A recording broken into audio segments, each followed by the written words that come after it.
call the police. He's threatening me." That was the first line that turned a quiet winter night into a story I'd spend the rest of my life telling. Karen Wilson stood on my porch, trembling in rehearsed panic, pointing at me like I'd broken some sacred rule of suburbia. Her voice cracked, and for a moment even the wind paused to listen. "My crime?"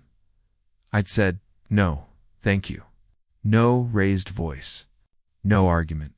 Just a calm refusal to pay $450 a month to a homeowners association I'd never agreed to join. 20 minutes later, red and blue lights painted the front of my house. My kids pressed their faces to the window, crying, and my neighbors watched from behind curtains like it was tonight's entertainment. All because I said no. 8 months earlier, life had looked perfect. Maple Ridge Drive was the kind of neighborhood that looked like a postcard: trimmed lawns, picket fences, and the smell of fresh mulch every Saturday morning. My wife, Natalie, and I had finally unpacked the last box in our new home. I was 38 then, a senior financial analyst with the IRS. 15 years specializing in tax compliance and whistleblower cases. It wasn't glamorous work, but it taught me to spot patterns, the kind of details people miss. When they're trying to hide something, every morning I'd sit on my porch, coffee steaming in my late father's chipped mug, the same one he carried through his Navy years. His folded flag hung from a cedar post beside the porch light, its colors faded from years of honest wind. Back then I thought this place was peace. I didn't know peace has a way of drawing predators. 3 days after we settled in, a thick manila envelope arrived. It looked official, too official. Gold lettering, embossed seal, perfect margins. Maple Ridge Homeowners Association. Inside were glossy brochures, a printed rulebook, and a fee schedule, $450 a month. The materials looked like they came from a corporate office, not a group of neighbors. I flipped through the pages. 52 rules. Grass height, mailbox paint, garbage pickup hours. Each violation came with escalating fines. $100, then $250, then $500. The precision of it all wasn't neighborhood. Order. It was profit structure. My professional instincts screamed, "This isn't volunteer work." That night, when Natalie went upstairs, I opened my laptop and started digging. County deed records, no HOA covenants. State business registry, no such entity. IRS nonprofit database, blank. No trace of any legal homeowners association anywhere. The next morning, I made copies, labeled everything, and walked across the street. Karen Wilson's house looked like a lifestyle magazine cover, fresh paint. Security cameras, a Mercedes shining in the driveway. For someone claiming to be a retired real estate agent, she lived a little too well. She opened the door wearing that tight smile of someone who expects obedience. "Mrs. Wilson," I began, calm but firm. "There's no legal record of a Maple Ridge HOA." She glanced at the folder in my hand like it was an insult. "Everyone contributes, Mr. Scott. That's how we keep things nice." Her tone was syrupy, but every word was a warning. I placed my documents on her porch table. "You're collecting fees without a charter, registration, or tax ID. That's fraud." She tapped her ring twice on the railing, a nervous habit. Then she leaned closer. "Legalities don't build community. Cooperation does." Her eyes flicked past me to the flag waving on my porch. "You seem like a man who values symbols," she said. "Let's hope they don't become reminders of bad decisions." That was her first real threat, and she smiled while saying it. Walking home, I realized I wasn't dealing with a cranky neighbor. I was staring at a polished predator, someone who had built a system, and now I'd challenged it. Within days, the pressure began. Letters arrived at my office, in Natalie's hospital. Formal tone, legal formatting, accusations of non-participation and disruption. Then the social media campaign began. A page called Maple Ridge Community Standards popped up overnight. 800 members, high-quality posts. Photos of our lawn after rain, our kids' bikes leaning against the fence, captioned with eyesore and neglect. Neighbors began crossing the street to avoid me. Even Mrs. Miller, the sweet widow next door, stopped waving. Week 5 brought a new tactic: bureaucracy, noise complaints, zoning violations, even a suspicious activity report to the city. All false, all timed perfectly. Natalie broke down one night. "Alex, they're turning everyone against us." I looked at the folder on the kitchen table. 50 printed pages, each one uglier than the last. "She's professional," I said quietly, "but so am I." December came. Cold air, Christmas lights, the scent of cinnamon from our window. For one night, it felt normal again. Until the red and blue lights returned, 2 patrol cars pulled up without sirens. Their headlights cut through the frost as 2 officers stepped onto our porch. Officer Stevens adjusted his gloves. "Evening, sir. We've had reports of domestic disturbance and possible fraud." Behind them, Karen stood at the sidewalk, flanked by 3 neighbors. Arms crossed like a jury. Emma peeked from behind the curtain. "Dad, are we in trouble?" Her voice cracked. Something inside me did too. Karen's hands trembled slightly as she pulled a manila folder from her purse, stuffed with spreadsheets and typed accusations. Her mistake was the professionalism of it all, the kind of formatting only a business would use. Officer Stevens frowned at the corporate letterhead. "You handle funds, ma'am?" Karen stammered, "Community contributions, tax exempt." No answer, just silence and cold air. By the time the officers left, the damage was done. Our neighbors had seen the lights.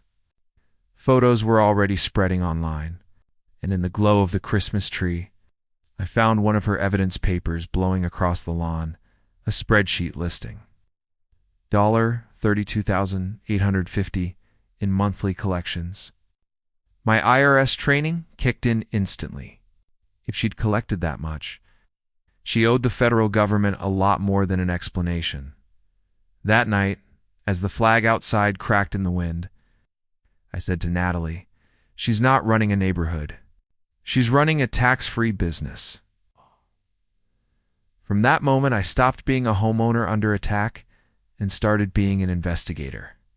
Every evening after work, I sat at the kitchen table under the soft yellow light. Coffee cold beside me, documents spread out like a puzzle. County filings, bank records, property maps. I highlighted, annotated, organized. Each line brought me closer to proof, Karen noticed.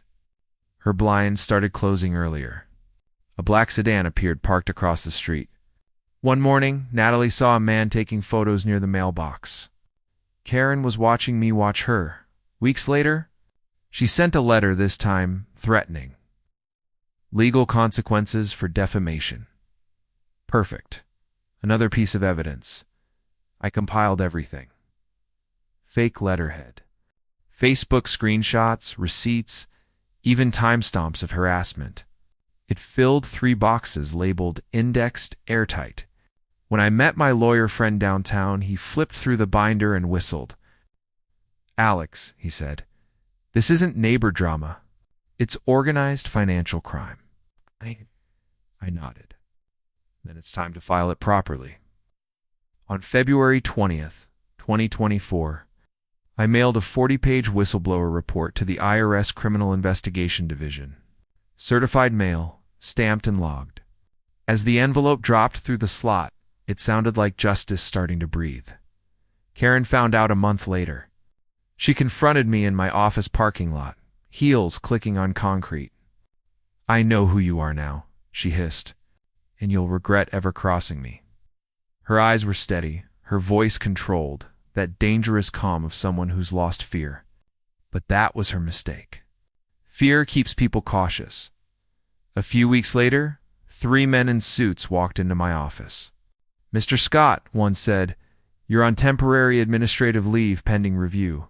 Karen had filed a federal complaint, government employee abuse of power. She claimed I'd used my IRS position to intimidate her. Her lawyer held a press conference on her porch. The headline read, "Local woman targeted by rogue IRS agent." I watched the broadcast from my living room. Karen in a silk blouse, American flag behind her, playing the victim like she'd rehearsed for years. Neighbors cheered.